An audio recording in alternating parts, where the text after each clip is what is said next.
നമസ്കാരം. രാഹുൽ മാങ്കൂട്ടം ഇപ്പോൾ ജയിലിലായിട്ട് ഏകദേശം ഒരാഴ്ച പിന്നിടുകയാണ്. അദ്ദേഹത്തെ കഴിഞ്ഞ ഞായറാഴ്ച പുലർച്ചയ്ക്ക് 12:30 മണിക്കാണ് അറസ്റ്റ് ചെയ്യുന്നത്. അവിടെ നിന്നിങ്ങോട്ട് ആദ്യം മജിസ്ട്രേറ്റ് കോടതി ജാമ്യം നിഷേധിച്ചു. പിന്നീട് സെഷൻസ് കോടതിയിൽ കേസ് വന്നു. ഇപ്പോൾ സെഷൻസ് കോടതിയിൽ 22-ാം തീയതിയാണ് ജാമ്യ ഹർജി പരിഗണിക്കാൻ പോണത്, നാളെ. ആ കേസിൽ എല്ലാ തരത്തിലും ഇല്ലീഗലായിട്ട് ആണ് മജിസ്ട്രേറ്റ് വിധി പറഞ്ഞത് എന്നുള്ളതിൻ്റെ തെളിവുകളാണ് പുറത്തു വന്നിട്ടുള്ളത്.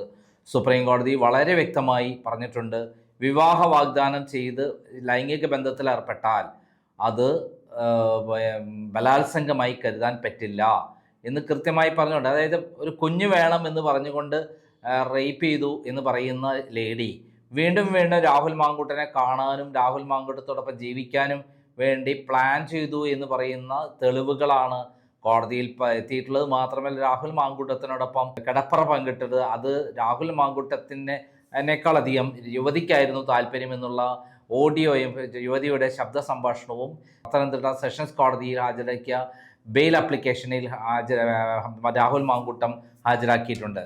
എന്നാൽ ഇന്ന് രാവിലെ തുടങ്ങിയിട്ട് എല്ലാ ചാനലുകളും വാർത്ത പ്രസിദ്ധീകരിച്ചു കൊണ്ടിരിക്കുകയാണ്. ഹൈക്കോടതിയിൽ ആദ്യത്തെ അതിജീവിത ഹൈക്കോടതിയിൽ ഹർജി കൊടുത്തിരിക്കുന്നു. അതിൽ സത്യവാങ്മൂലം കൊടുത്തിരിക്കുന്നു. അതിൽ രാഹുൽ മാങ്കൂട്ടം തിരുവനന്തപുരം സെഷൻസ് കോടതി ജാമ്യം തള്ളിയപ്പോൾ ഹൈക്കോടതിയിലാണ് ജാമ്യത്തിന് വേണ്ടി അപേക്ഷ കൊടുത്തത്.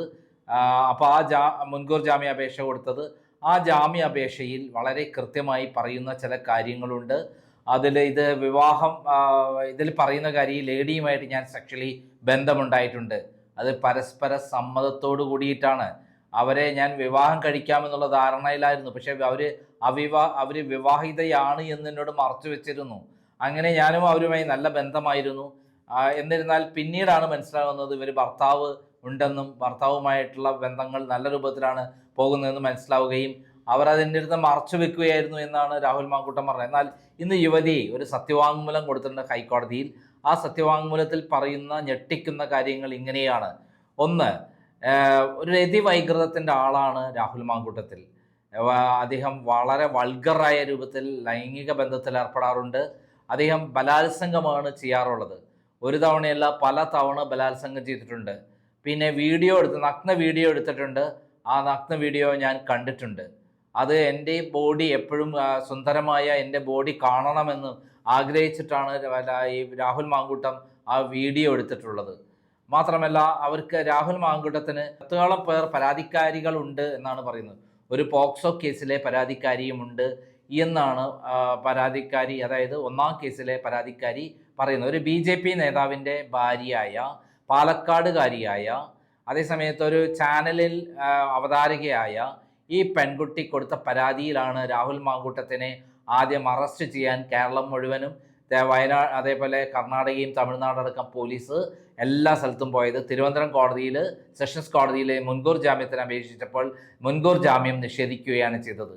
ആ മുൻകൂർ ജാമ്യത്തിനെതിരെ, വിധിക്കെതിരെയാണ് ഹൈക്കോടതിയിൽ അപ്പീൽ കൊടുത്തിരുന്നത്. അതിൽ നോട്ട് അറസ്റ്റാണ് അദ്ദേഹത്തിനുള്ള. ഇൻ്ററിം ഓർഡർ ഉണ്ട്, അറസ്റ്റ് ചെയ്യാൻ പാടില്ല. അതേസമയത്ത് ചോദ്യം ചെയ്യുന്നതിന്, അദ്ദേഹത്തിനെ വിളിച്ചു വരുത്തുന്നതിനൊക്കെ പോലീസിന് അധികാരമുണ്ട്. ഇതുവരെ പോലീസ് അദ്ദേഹത്തെ വിളിച്ചു വരുത്തിയിട്ടൊന്നുമില്ല. എന്നാൽ 2ാമത്തെ കേസിൽ കൃത്യമായിട്ട് മുൻകൂർ ജാമ്യം കിട്ടി. ആ കേസേ നിൽക്കില്ല എന്ന് പറയുന്ന ഒരു സ്ഥിതിയാണുള്ളത്. കാരണം ആ ലേഡി തന്നെ, പരാതിക്കാരി തന്നെ പറഞ്ഞിരിക്കുന്നത്, എനിക്ക് പരാതിയില്ല, ഞാൻ KPCC പ്രസിഡന്റിന് പരാതി കൊടുത്തു എന്നുള്ളതാണ്. ഞാൻ ബാംഗ്ലൂരിലാണ് താമസിക്കുന്നത്, എനിക്ക് രാഹുൽ മാങ്കൂട്ടവുമായിട്ട് ഇനി മുന്നോട്ട് പോകേണ്ട ആവശ്യമില്ല, രാഹുൽ മാങ്കൂട്ടവുമായി ഇനി ബന്ധപ്പെടേണ്ട ആവശ്യമില്ല എന്നാണ് അതിൽ പറയുന്നത്. എന്നാൽ 1-ാം പരാതിക്കാരി പറയുന്ന വിചിത്രമായ വാദമാണ് ഞാൻ ഇവിടെ പറയാൻ പോകുന്നത്. അതായത്, ആദ്യ ബലാത്സംഗം നടന്നു, അതിനുശേഷം വീണ്ടും വീണ്ടും ബലാത്സംഗം നടന്നു, അതിഭീകരമായ ക്രൂരമായ രീതിയിലാണ് ബലാത്സംഗം നടന്നിരിക്കുന്നത് എന്നാണ് പറയുന്നത്. കാരണം രാഹുൽ മാങ്കൂട്ടം പീഡനവീരനാണ്, അതിൽ സാറ്റിസ്ഫാക്ഷൻ കണ്ടെത്തുന്ന ഒരാളാണ്. അതായത്, ഒരാളെ ശാരീരികമായി പീഡിപ്പിച്ചുകൊണ്ട് സെക്ഷലി ബന്ധപ്പെടുക എന്ന് പറയുന്ന സാഡിസ്റ്റിൻ്റെ മനോഭാവമാണ്, ആ സാഡിസമാണ് രാഹുൽ മാങ്കൂട്ടത്തിനുള്ളത് എന്നാണ് പറയുന്നത്. അങ്ങനെയുള്ള രാഹുൽ മാങ്കൂട്ടവുമായിട്ട് ആദ്യത്തെ ബലാത്സംഗം കഴിഞ്ഞു. പിന്നെ എത്ര ബലാത്സംഗം കഴിഞ്ഞു എന്നാണ്? നിരവധി തവണ ബലാത്സംഗം നടന്നു എന്നാണ്. ഗർഭിണിയായപ്പോഴും ബലാത്സംഗം ചെയ്തു എന്ന് പറയുന്ന സംഭവത്തിൽ ഇവിടെയാണ് സുപ്രീം കോടതിയുടെ സുപ്രധാനമായ വിധികൾ പറയുന്നത്.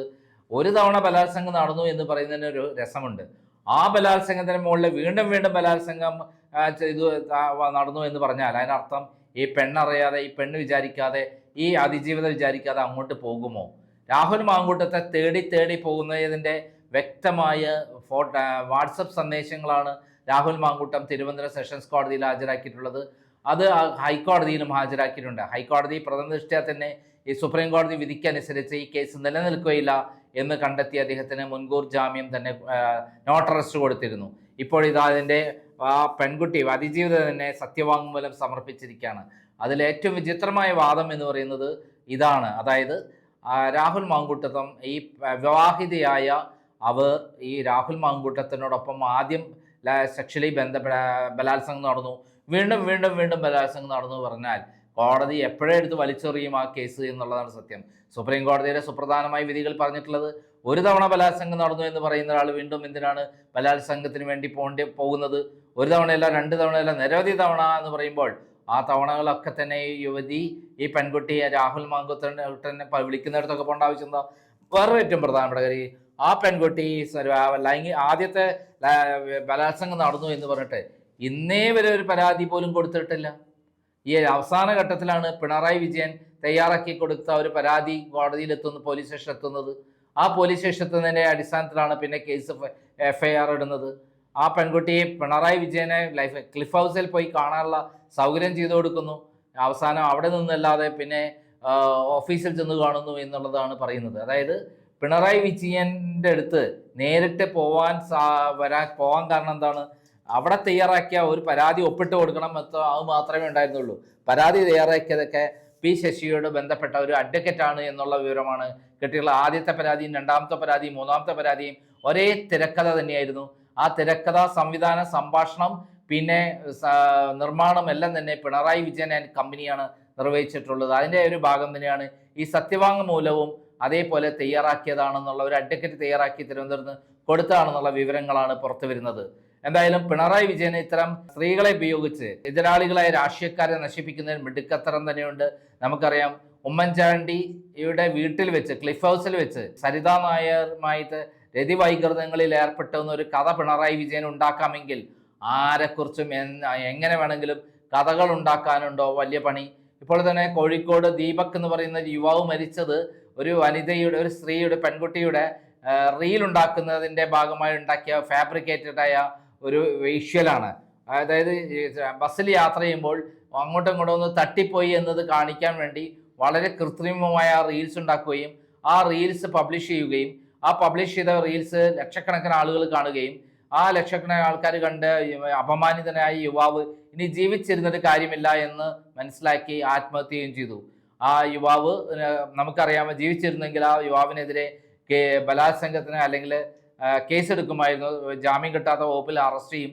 കുടുംബത്തെയും മക്കളുടെ മുന്നിൽ, ഭാര്യന് മുന്നിൽ ഒന്നുമില്ലാതെ പോകുന്ന ആ 42-കാരനായ ഹതഭാഗ്യൻ ഇതിനേക്കാൾ നല്ലത് ജീവൻ ഇവിടെ ജീവിക്കണ്ട എന്നുള്ളതാണെന്ന് മനസ്സിലാക്കിയിട്ടാണ് ആത്മഹത്യ ചെയ്തത്. അതുപോലെയാണ് ഇവിടെ ചില സ്ത്രീകളുടെ പരാതികൾ, പിണറായി വിജയൻ ഇഷ്ടപ്പെട്ട ചില സ്ത്രീകളുടെ പരാതികൾ കൃത്യമായി എടുത്ത് എതിർപക്ഷക്കാരാണെങ്കിൽ അവർക്കെതിരെ മാക്സിമം എല്ലാ വേണ്ട കാര്യങ്ങളും ചെയ്തു കൊടുത്ത് ഇത്തരത്തിൽ ഇവിടെ പ്രോത്സാഹിപ്പിച്ചുകൊണ്ട് ഇത് കണ്ടിട്ടാണ് ദീപക് ആത്മഹത്യ ചെയ്തത്. കാരണം ഇനി ഇതുപോലെ എനിക്ക് ജയിലിൽ പോയി കിടക്കാൻ പറ്റില്ല, ഒളിവ് പോകാൻ പറ്റില്ല എന്ന് നിശ്ചയിച്ചിട്ടാണ് ഒരു സത്യസന്ധനായ ഇനി ജീവിച്ചിട്ട് ആത്മാർത്ഥതയുടെ ആൾക്കാരെ മുന്നിൽ നടക്കാൻ പറ്റില്ല, ഒരു മാനമില്ലാതെ പിന്നെ എന്ത് ജീവിച്ചിരുന്നിട്ട് കാര്യം എന്ന് ചിന്തിക്കുന്ന അഭിമാനിയായ യുവാവ് ആത്മഹത്യ ചെയ്തത്. അതിന് ഉത്തരവാദിയും പിണറായി വിജയനാണ്. കാരണം ഇവിടെ ശരിയായ വിധത്തിൽ അന്വേഷണം നടക്കില്ല. ഒരു പരാതി കെട്ടിക്കഴിഞ്ഞാൽ ഓൺ ദ സ്പോട്ട് അറസ്റ്റ് ചെയ്യാണ്. ലാസ്റ്റ് രാഹുൽ മാങ്കൂട്ടത്തിന്റെ കാര്യത്തിൽ ഉണ്ടായിട്ടുള്ള കാര്യം എന്താ? പരാതി കിട്ടുന്നു ഇമെയിൽ വഴി, അത് ആ പെൺകുട്ടിയെ വിളിച്ചു വരുത്തി ഒപ്പിടാനോ അല്ലെങ്കിൽ അതിന്റെ മെഡിക്കൽ ടെസ്റ്റ് നടത്താനോ പോലും നിയമപ്രകാരം നിൽക്കാതെ നേരെ രാഹുൽ മാങ്കൂട്ടത്തിനെ 12:30 മണിക്ക് പോയി അറസ്റ്റ് ചെയ്യാണ് ഒരു MLA ആയിട്ടും. അദ്ദേഹത്തെ ഒപ്പിടിക്കുന്നില്ല, അറസ്റ്റ് മെമ്മോ കൊടുക്കുന്നില്ല, ഇൻസ്പെക്ഷൻ മെമ്മോ കൊടുക്കുന്നില്ല. എന്നിട്ട് നേരെ കൊണ്ട് AR ക്യാമ്പിൽ കൊണ്ടുപോകുന്നു. പിന്നീട് അതേപോലെ തന്നെ അദ്ദേഹത്തെ പ്രദർശന വസ്തുവാക്കുന്നു. ഇതൊക്കെയാണ് ഇവരുടെ കാര്യം. കൃത്യമായിട്ട് ആ പെൺകുട്ടിയുടെ പരാതി പോലും ഇല്ലാതെ 1.5 വർഷം മുമ്പ് ഉണ്ടായിട്ടുള്ള ഒരു പരാതിയാണ്. ഇതേപോലെ 2 വർഷം 2023 ഉണ്ടായിട്ടുള്ള പരാതിയാണ് ആദ്യത്തെ പരാതി എന്ന് പറയുന്നത്. അവരൊരു പത്രപ്രവർത്തകയായിട്ട് പോലും നിയമങ്ങളെക്കുറിച്ച് കൃത്യമായി ലോകത്തെ വിവരങ്ങൾ പഠിപ്പിച്ചു കൊടുക്കുന്ന ഒരു പത്രപ്രവർത്തകയായിട്ട് പോലും അവർക്ക് ആ പരാതി ആ ദിവസം എന്തുകൊണ്ട് കൊടുത്തില്ല? റേപ്പ് നടന്നു എന്ന് പറയുന്ന ആ ദിവസം തന്നെ എന്തുകൊണ്ട് പരാതി കൊടുത്തില്ല? അവരുടെ ഭർത്താവ് ഇതിനിടയിൽ രാഹുൽ മാങ്കൂട്ടത്തിനെതിരെ കേസ് കൊടുത്തിരുന്നു. അതായത് ഇവർ തമ്മിൽ സെക്ഷലി ബന്ധപ്പെട്ടു എന്ന് പറയുന്ന 84 വകുപ്പ് പ്രകാരം. 84 വകുപ്പ് മുമ്പത്തെ IPC 497 സുപ്രീം കോടതി നിരോധിച്ചതാണ്, എടുത്തു കളഞ്ഞതാണ്. ഇതൊരു ഭരണഘടനാ വിരുദ്ധമായ ഇതാണ്, വകുപ്പാണെന്ന് കണ്ടുകൊണ്ട് എടുത്തു കളഞ്ഞ ഒരു ഭാര്യ, ഒരു സ്ത്രീയും പുരുഷനും, ഭാര്യയും ഭർത്താവും ആയിക്കോട്ടെ, ഇന്ത്യയിലെ വ്യക്തി സ്വാതന്ത്ര്യ പ്രകാരം പരസ്പരം ലൈംഗിക ബന്ധത്തിൽ ഏർപ്പെടുന്നത് അവർക്ക് കുറ്റകരമല്ല എന്നാണ് കണ്ടെത്തിയിട്ടുള്ളത്. അത് വീണ്ടും പഴയ വീഞ്ഞ് പുതിയ കുപ്പിയിലാക്കിയപ്പോൾ മോദി ഗവൺമെന്റ് BNS 84 വകുപ്പായി കൊണ്ടുവന്നിരിക്കുകയാണ്. ആ വകുപ്പിൽ രാഹുൽ മാങ്കൂട്ടത്തിനെതിരെ കേസ് കൊടുക്കുന്നത്. ആ കേസുമായി രാഹുൽ മാങ്കൂട്ടം പോയി കഴിഞ്ഞാൽ, സുപ്രീം കോടതി വരെ പോയി കഴിഞ്ഞാൽ ആ കേസ് എടുത്ത് ആ വകുപ്പെ എടുത്തു കളയും. അതാണ് സ്ഥിതി. അപ്പൊ ഇവിടെ എല്ലാ തരത്തിലും പിണറായി വിജയന് ഇത് രാഹുൽ മാങ്കൂട്ടത്തിന്റെ വാർത്ത ഇങ്ങനെ ലൈവായി നിൽക്കണം, അതിന് കുറച്ചും കൂടെ വളരെ വൾഗറായ വാക്കുകളും കാര്യങ്ങളുമാണ് ഇപ്പോൾ അഫിഡവിറ്റിൽ ചേർത്തിരിക്കുന്നതെന്ന് വേണം പറയാം. അതായത് ഗർഭിണിയായപ്പോൾ ക്രൂരമായി ബലാത്സംഗം ചെയ്തു, നഗ്ന വീഡിയോ എടുത്ത് അത് വെച്ച് ഭീഷണിപ്പെടുത്തി, ആ വീഡിയോ ഇനി പുറത്തുവിടും എന്നുള്ള പേടിയിലാണെന്നാണ് ഈ യുവതി പറയുന്നത്. ആ മൊബൈൽ തന്നെ, രാഹുൽ മാങ്കൂട്ടത്തിന്റെ മൊബൈൽ തന്നെ പോലീസിന്റെ കൈവശമുള്ളപ്പോൾ എങ്ങനെയാണ് പിന്നീട് അത് പുറത്തുവിടുന്നത്? എന്തായാലും വിചിത്രമായ കേസുകളുമായി, വിചിത്രമായ പരാതികളുമായിട്ടാണ് യുവതികൾ വരുന്നത്. സുപ്രീം കോടതിയുടെ സുപ്രധാന വിധി പ്രകാരം ഒരു തവണ ബലാത്സംഗം ചെയ്ത ആള് വീണ്ടും ബലാത്സംഗത്തിന് ഇരയായി എന്ന് പറഞ്ഞാൽ ആ ബലാത്സംഗമേ നിലനിൽക്കുകയില്ല എന്നാണ്. അതുകൊണ്ട് തന്നെ ഈ കേസ് പ്രഥമദൃഷ്ട്യാ തന്നെ എടുത്തു കളയും. രണ്ടാമത്, പരാതി അന്ന് ആ ദിവസം തന്നെ കൊടുത്തിട്ടില്ല, മാസങ്ങളും കൊല്ലങ്ങളും കഴിഞ്ഞിട്ടാണ് പരാതി കൊടുത്തിട്ടുള്ളത്.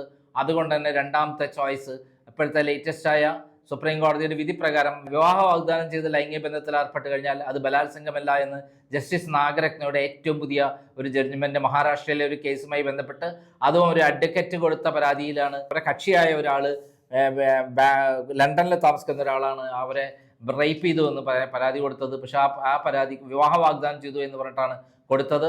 അത് ജസ്റ്റിസ് നാഗരത്നം, അത് വനിതാ ജഡ്ജിയായ സുപ്രീം കോടതി ജഡ്ജിയായ ജസ്റ്റിസ് അത് തള്ളിക്കളഞ്ഞു എന്നുള്ളതാണ്. ഭരണഘടനാ ബെഞ്ചിന്റെ വിധിയാണ്. ആ ഭരണഘടനാ ബെഞ്ചിന്റെ വിധി ഉള്ളിടത്തോളം കാലം രാഹുൽ മാങ്കൂട്ടത്തിന് ഒന്നാമത്തെ പരാതിയിൽ നിർബന്ധപൂർവ്വം ജാമ്യം കിട്ടും. ആ ജാമ്യം കിട്ടുന്നതിന് യാതൊരു തടസ്സവുമില്ല എന്നുള്ളതാണ് സത്യം. കാരണം ആ കേസ് ഒരു നിലനിൽക്കുന്ന ബലാത്സംഗമല്ല, കെട്ടിച്ചമച്ച ബലാത്സംഗമാണ് എന്ന് പറയുന്നതിന് കുറേ കാരണങ്ങളുണ്ട്. അതിലൊന്നാണ് പരാതി ആ ദിവസം കൊടുത്തില്ല. മാസങ്ങളും കൊല്ലങ്ങളും കഴിഞ്ഞ് പിണറായി വിജയന്റെ വീട്ടിൽ പോയി പരാതി കൊടുത്തു എന്ന് പറഞ്ഞാൽ എവിടെ നിൽക്കുമോ? എന്തുകൊണ്ട് കൺസേൺഡ് പോലീസ് സ്റ്റേഷനിൽ നേരിട്ട് പരാതി കൊടുത്തില്ല എന്നാണ് ആദ്യത്തെ ചോദ്യം. അതോടെ ആ കേസ് കഴിഞ്ഞു. നന്ദി, നമസ്കാരം.